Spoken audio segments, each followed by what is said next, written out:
વિદ્યાર્થી મિત્રો, તો આજે આપણે શીખીશું ધોરણ 11 અર્થશાસ્ત્ર પાઠ 6 બજાર.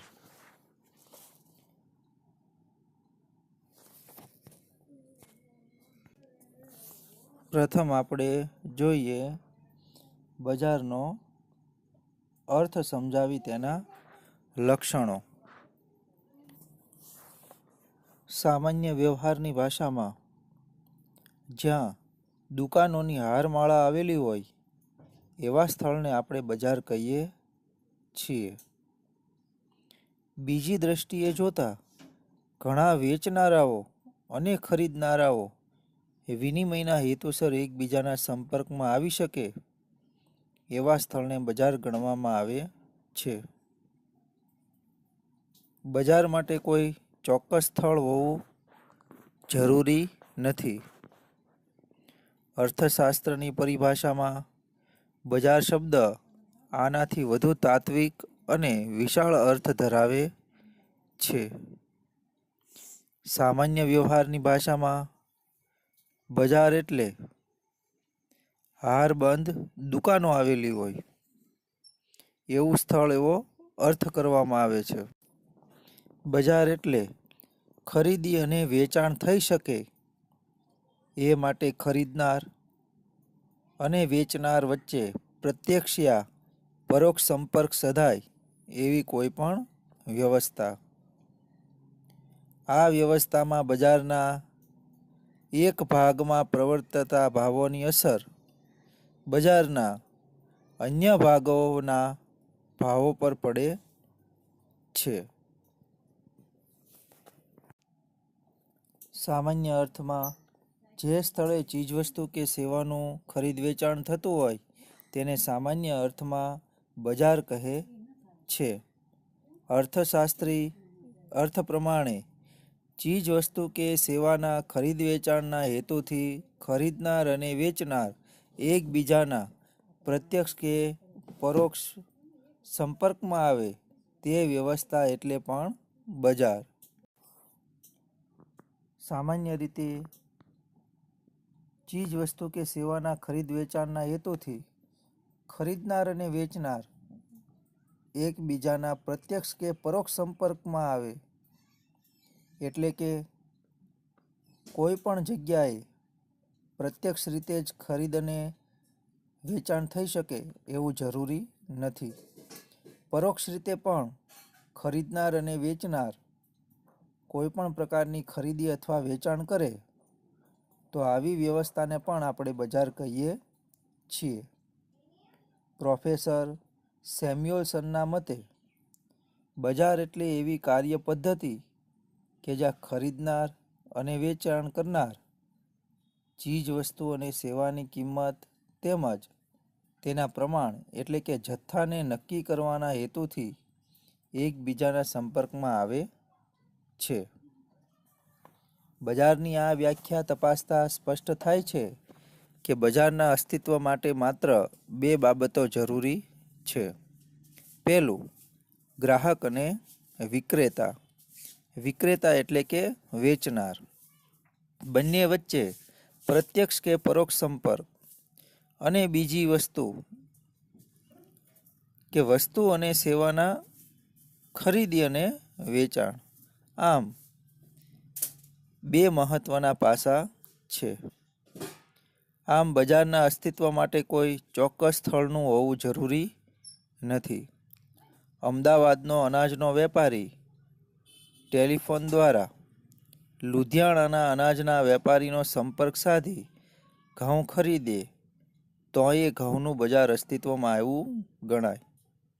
મુંબઈનો વેપારી ટેલિફોન દ્વારા દિલ્હીના વેપારીનો સંપર્ક સાધી વસ્તુની ખરીદી કે વેચાણ કરે તો એ વસ્તુનું બજાર અસ્તિત્વમાં આવ્યું ગણાય. ભારતની રિલાયન્સ કંપની ટેલિફોન કે ટેલેક્સ અથવા ફેક્સ દ્વારા ન્યૂયોર્કના કોઈ વેપારી સાથે કાપડનો સોદો કરે તો એ કાપડનું બજાર અસ્તિત્વમાં આવ્યું કહેવાય.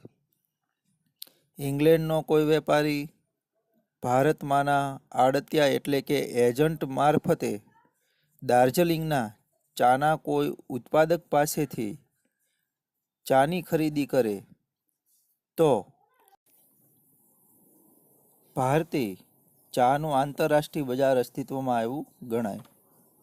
આમ અર્થશાસ્ત્રની દ્રષ્ટિએ બજાર એટલે વેચનાર અને ખરીદનાર વચ્ચે પ્રત્યક્ષ કે પરોક્ષ સંપર્ક સાધી આપીને ખરીદી અને વેચાણ શક્ય બનાવે એવી કોઈ પણ વ્યવસ્થા. તાર, ટપાલ, ટેલિફોન, ફેક્સ, ટેલેક્સ જેવા સંદેશા વ્યવહારના સાધનો, એજન્ટો વગેરે દ્વારા ખરીદનારાઓ અને વેચનારાઓ વચ્ચે પરોક્ષ સંપર્ક સાધવાથી પણ વસ્તુઓ અને સેવાઓના બજાર અસ્તિત્વમાં આવે છે. બજારનો અર્થ જોયા પછી હવે આપણે બજારના લક્ષણો વિશે ચર્ચા કરીશું. બજારના લક્ષણો ને બજારના તત્વો, ખાસિયતો, લાક્ષણિકતાઓ પણ કહેવામાં આવે છે.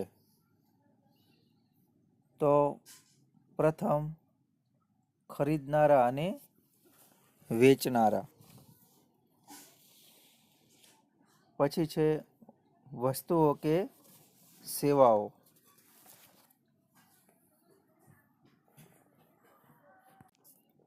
પછી સંપર્ક,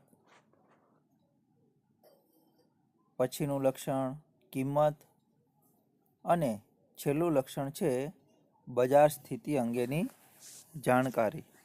તો હવે તે આપણે વિગતે જોઈએ. બજારના લક્ષણો એટલે કે ઘટકોમાં પ્રથમ લક્ષણ છે ખરીદનારા અને વેચનારા. ખરીદનારનો હેતુ ચીજ વસ્તુ કે સેવામાંથી મહત્તમ સંતોષ મેળવવાનો હોય છે. તે પ્રમાણે વેચનારનો હેતુ મહત્તમ નફાનો હોય છે. એટલે કે બજારમાં ચીજ વસ્તુ કે સેવાના ખરીદનારા અને વેચનારાની હાજરી હોવી જરૂરી છે. ખરીદનારાઓ એટલે વસ્તુની માંગ કરનારા ગ્રાહકો.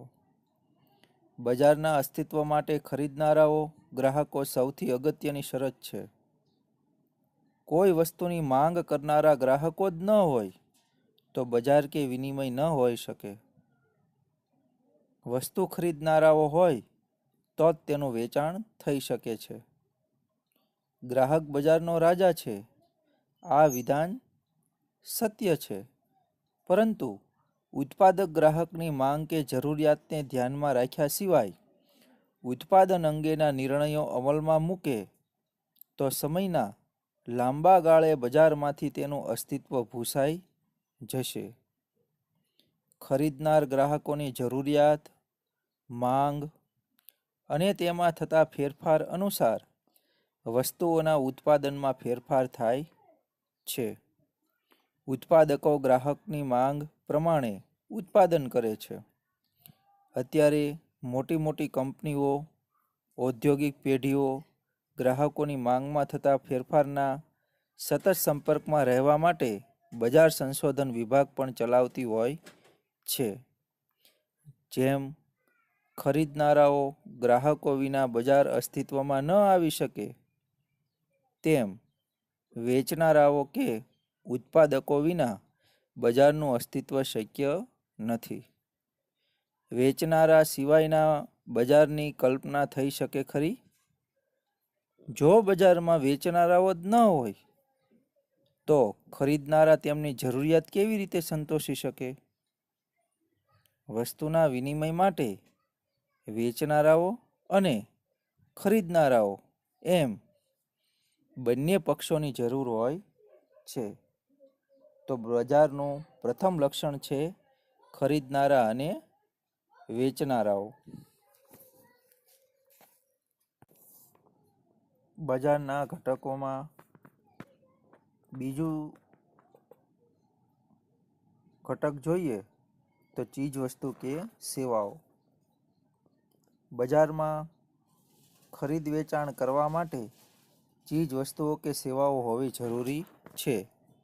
જો ચીજ વસ્તુઓ કે સેવાઓ ન હોય તો ખરીદી કે વેચાણ શક્ય બનતું નથી.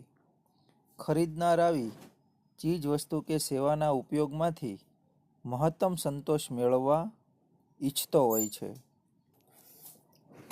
જ્યારે વેચનાર છે તે મહત્તમ નફો મેળવવાના ઉદ્દેશથી આ ચીજ વસ્તુઓ કે સેવાઓનું વેચાણ કરવા ઈચ્છતો હોય છે. તે વેચનારને આકર્ષવાના હેતુથી ચીજ વસ્તુ કે સેવાઓના જુદા જુદા પ્રકારો કે સ્વરૂપો બહાર પાડે છે. આમ ખરીદનારા અને વેચનાર વચ્ચે જો કડી સમાન હોય તો તે ચીજ વસ્તુઓ કે સેવાઓ છે. જો ચીજ વસ્તુઓ કે સેવાઓ ન હોય તો બજાર અસ્તિત્વમાં આવતું નથી. આથી આ પણ એક મહત્વનું ઘટક એટલે કે લક્ષણ ગણાવી શકાય છે. હવે પછીનું લક્ષણ છે સંપર્ક. બજારમાં ખરીદનાર તેમજ વેચનાર પ્રત્યક્ષ કે પરોક્ષ સ્વરૂપે એકબીજાના સંપર્કમાં આવે છે. અગાઉના જમાનામાં ખરીદનાર તેમજ વેચનારાઓ રૂબરૂ એકબીજાના સંપર્કમાં આવતા હતા. જ્યારે હવેના જમાનામાં નીચે પ્રમાણે સંપર્કમાં આવે છે. પહેલા જમાનામાં મેળાઓની અંદર પ્રત્યક્ષ રીતે સંપર્કમાં આવીને વસ્તુઓના ખરીદ વેચાણ કરવામાં આવતા હતા. હવે આધુનિક જમાનાની અંદર ટેલિશોપિંગ એટલે કે આ પદ્ધતિમાં ખરીદનાર ચીજ વસ્તુ કે સેવા અંગેની માહિતી મેળવી તેને ચકાસીને ટેલિફોન દ્વારા ઓર્ડર નોંધાવે છે. બીજું છે ઓનલાઈન શોપિંગ. અહીં ઇન્ટરનેટના માધ્યમથી જે તે વસ્તુ કે સેવા વેચનારાઓની વેબસાઇટ પર જઈને જે તે વસ્તુ કે સેવાની પસંદગી કરી તેની ખરીદીનો ઓર્ડર આપે છે. તો આમ અત્યારે પહેલાંના જમાના કરતાં આધુનિક પદ્ધતિઓનો ઉપયોગ કરીને ખરીદ વેચાણ માટેનું બજાર અસ્તિત્વમાં આવેલું જોવા મળે છે. હવે પછીનું ઘટક છે કિંમત. બજારમાં ચીજ વસ્તુ કે સેવાની કિંમત જે તે ચીજ વસ્તુ કે સેવાની માંગ અને પુરવઠાના આધારે નક્કી થાય છે.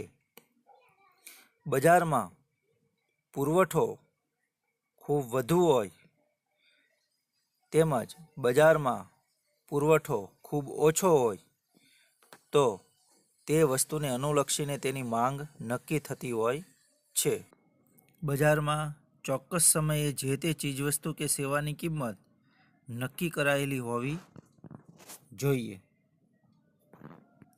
હવે પછીનું લક્ષણ છે બજારની સ્થિતિ અંગેની જાણકારી. બજારમાં જોવા મળતી સ્થિતિની ખરીદનાર તેમજ વેચનારને પૂરતી જાણકારી હોવી જોઈએ. એટલે કે અવેજી વસ્તુની કિંમતની જાણકારી હોવી જોઈએ. બજારમાં સામાન્ય પરિસ્થિતિને બદલે તેજી, મંદી, ફુગાવો, કુદરતી અને કૃત્રિમ આફત જેવી પરિસ્થિતિ પણ જોવા મળે છે.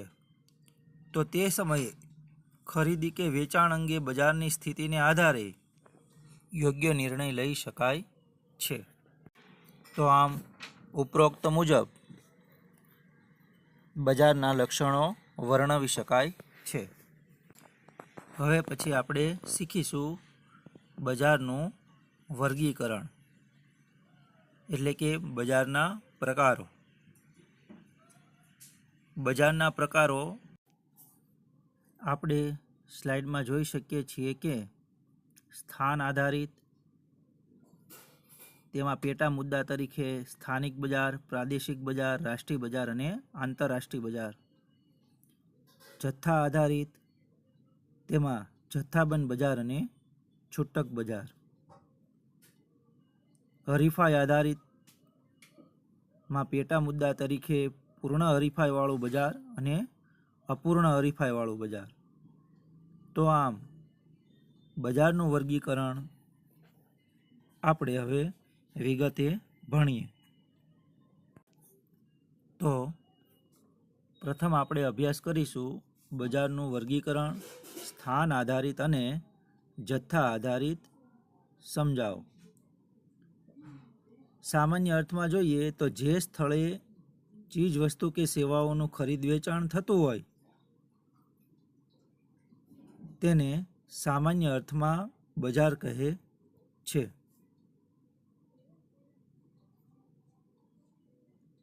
ચીજ વસ્તુ કે સેવાના ખરીદ વેચાણના હેતુથી ખરીદનાર અને વેચનાર એકબીજાના પ્રત્યક્ષ કે પરોક્ષ સંપર્કમાં આવે છે તે વ્યવસ્થા એટલે બજાર.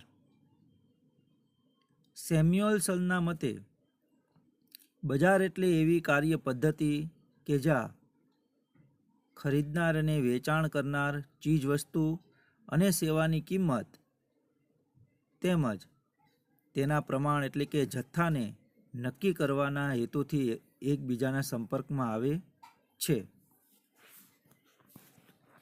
તો આપણે જોયું કે માત્ર ખરીદનાર અને વેચનાર પ્રત્યક્ષ રીતે મળે એવું જરૂરી નથી.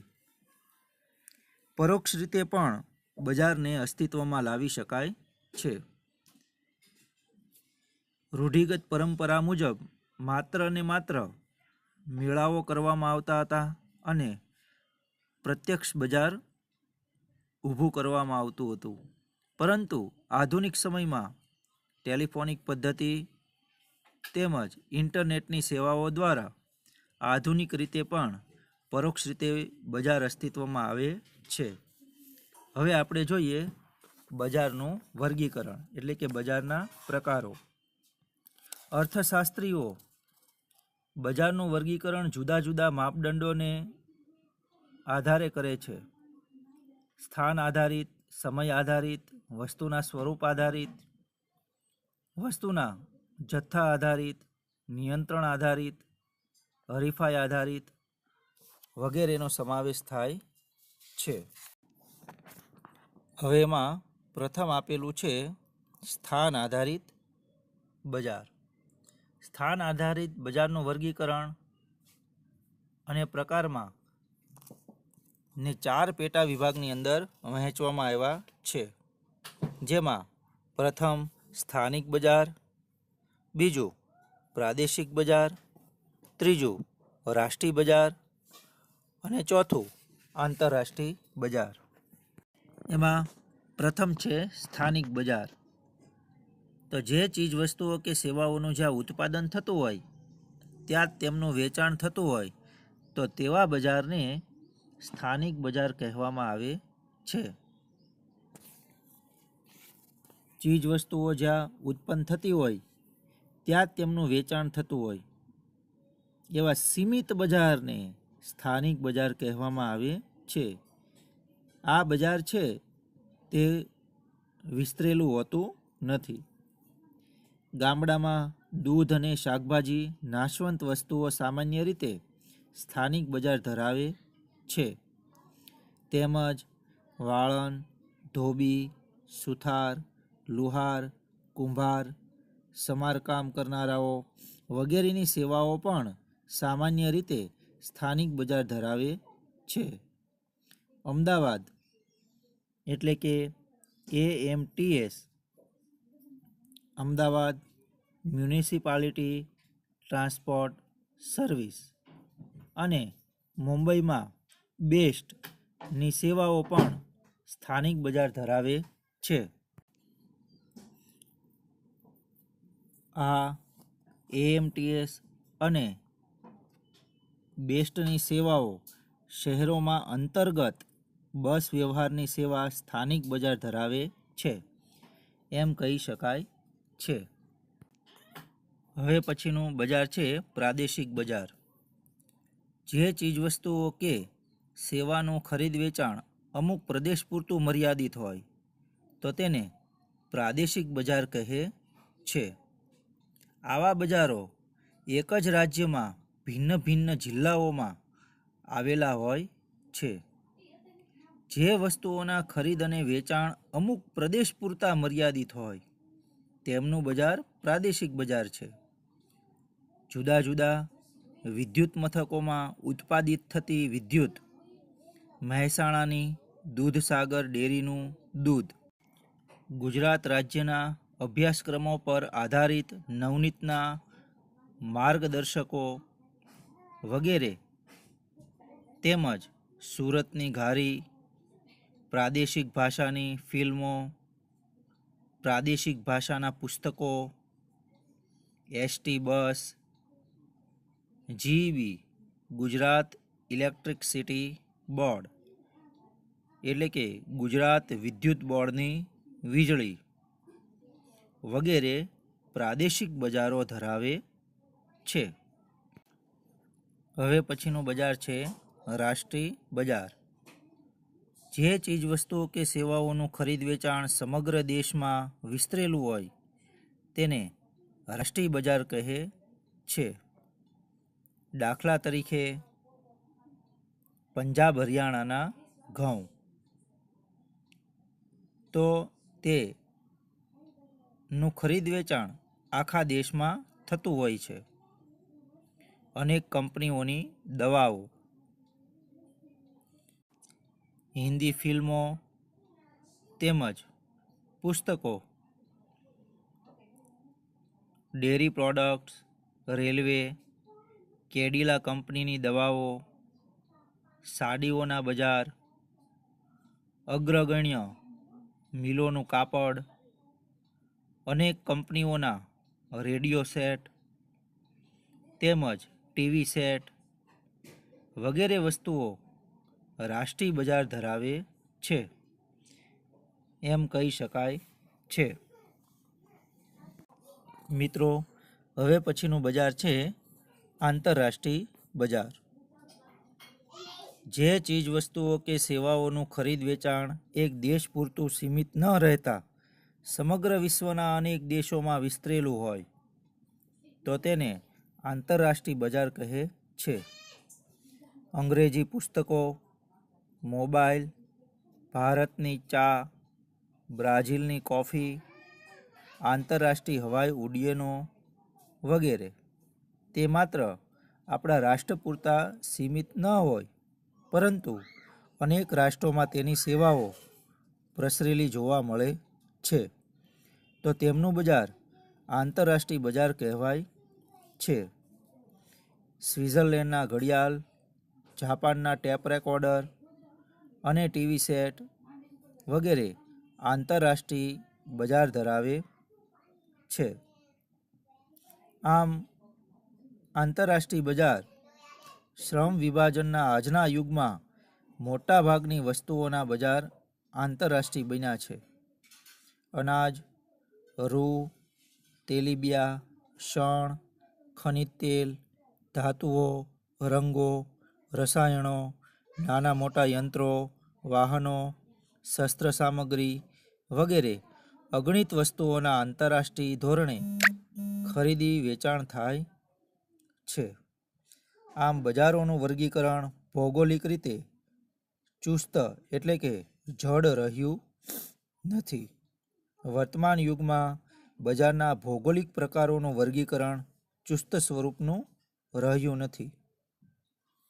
શાકભાજી, ફળો, ડેરી પેદાશો, માંસ, માછલા વગેરે નાશવંત વસ્તુઓ અગાઉ માત્ર સ્થાનિક બજાર ધરાવતી હતી, પરંતુ હવે ઝડપી વાહન વ્યવહારની અને રેફ્રિજરેટરની સગવડોને કારણે તેમજ નાશવંત વસ્તુઓને લાંબા સમય સુધી સાચવી રાખવા માટેના વૈજ્ઞાનિક સંશોધનોને કારણે આવી અનેક વસ્તુઓ રાષ્ટ્રીય અને આંતરરાષ્ટ્રીય બજાર ધરાવે છે. ભારતમાં ગુજરાતમાં આવેલી આણંદની અમૂલ ડેરી જે વિશ્વમાં આંતરરાષ્ટ્રીય બજાર ધરાવે છે. બીજો પ્રકાર છે જથ્થા આધારિત બજારનું વર્ગીકરણ. અહીં ચીજવસ્તુ કે સેવાઓના જથ્થાને આધારે બજારને નીચે પ્રમાણેના બે પેટા વિભાગમાં વર્ગીકૃત કરવામાં આવ્યા છે. એમાં પહેલું છે જથ્થાબંધ બજાર. જે બજારમાં વેપારી ઉત્પાદક પાસેથી મોટા જથ્થામાં ખરીદીને નાના વેપારીઓને નાના જથ્થામાં વેચે તો તેને જથ્થાબંધ વેપારી કહે છે. અહીં જથ્થાબંધ વેપારી ઉત્પાદક અને છૂટક વેપારી વચ્ચે જોડતી કડીરૂપ બને છે. અહીં નાના વેપારીઓ એટલે કે છૂટક વેપારી ખરીદનાર બને છે અને જથ્થાબંધ વેપારી વેચનાર બને છે. અહીં મોટા જથ્થામાં વેપાર થતો હોય છે. ઉદાહરણ તરીકે કાપડ બજારમાં કાપડની ગાંસડીઓનું થતું ખરીદ વેચાણ. અનાજનું જથ્થાબંધ બજાર. વીજળીથી ચાલતા ઉપકરણો એટલે કે સાધનો, તૈયાર વસ્ત્રો આવા જથ્થાબંધ બજાર ધરાવે છે. હવે પછી છે છૂટક બજાર. તો જે બજારમાં છૂટક વેપારીઓ જથ્થાબંધ વેપારી પાસેથી નાના જથ્થામાં ખરીદી કરી ગ્રાહકોને તેમની જરૂરિયાત મુજબ વેચાણ કરે તો તેને છૂટક બજાર કહેવાય છે. અહીં છૂટક વેપારી એ જથ્થાબંધ વેપારી અને ગ્રાહકો વચ્ચે જોડતી કડીરૂપ બને છે. અહીં ગ્રાહકો ખરીદનાર અને છૂટક વેપારી વેચનાર બને છે. અહીં નાના જથ્થામાં વેપાર થતો હોય છે એટલે કે છૂટક વેપાર થતો હોય છે તેથી તેને છૂટક બજાર તરીકે ઓળખાય છે. ખાસ કરીને શાકભાજી છે તેમજ ફળ ફળાદીનું બજાર છે તે છૂટક બજાર જોવા મળે છે. આમ તો આવી રીતે બજારનું વર્ગીકરણ એટલે કે બજારના પ્રકાર સ્થાન આધારિત અને હરીફાઈ આધારિત દર્શાવી શકાય છે. હવે પછી હરીફાઈ આધારિત બજાર અને અપૂર્ણ હરીફાઈ વાળું બજાર જે હવે આપણે નેક્સ્ટ લેક્ચરની અંદર તેનો અભ્યાસ કરીશું.